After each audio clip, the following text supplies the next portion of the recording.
Samantala, aabot sa 10 kabahayan ang natabunan sa nangyaring landslide sa Cebu City nitong weekend. Matapos ang insidente, inirekomenda na gagawing no-build zone ang area. Detalye sa report ni Alan Domingo ng GMA Regional TV, Balitang Bista.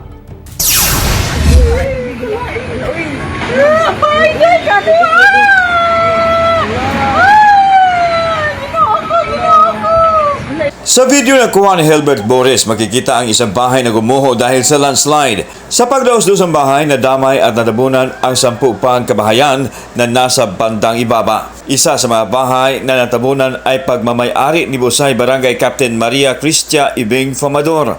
Walang naitalang nasawi o nasaktan sa insidente dahil bago man, lumikas na ang mga nakatira sa mga apektadong bahay. Ako sa atong panahon na ang hilan lang sa gyud kay kanang Sabado maglimpyo ko sa balay, magkuan ko sa akong mga ero, pero katong higayon na barangay assembly namo. So may nakaanghil mo. Mo'y nakakuan sa gyud nako nga wa gyud tawo sa balay. Wala gyud tay mahimo. Kay ngano, pagbuot man sa kay tasan. Sakit kayong palandungon kay dako kay gasto. Hindi man kasamang nilamon ng lupa ang bahay ni Boy Tagalog, ngunit hindi na rin ito ligtas tirhan. Gabi pa rin pangitabo, sus dagang mo disgrasya, matabunan. Salamat sa mga kwadyon na hapon-hapon na itabo, mga alas 3, alas 4. So clear tanan, way mga bahala ng mga balay, makita ito ng building. Walang naisalbang kagamitan ang mga apektadong residente. Agad namang namigay ng ayuda ang Department of Social Welfare and Services sa mga apektado. Sa pagsusuri ng Mines and Geosciences Bureau, isa palang waterways ang ilalim ng lupang kinatatayuan ng mga bahay.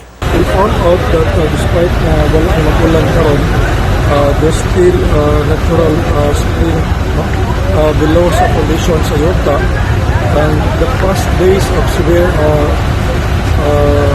rains triggered pollution the soil. Inirekomenda ng CCDRRMO na ideklarang no-build zone ang apektadong lugar. And actually, nakunan ni siya kanang nabando na po nila mga 2 days ago kay nana ni siya karang sign ba nga ni kuha na siya ni ulpa na siya no. Mula sa GMA Regional TV, Balitang Bisdak, ako si Alan Domingo para sa GMA Integrated News.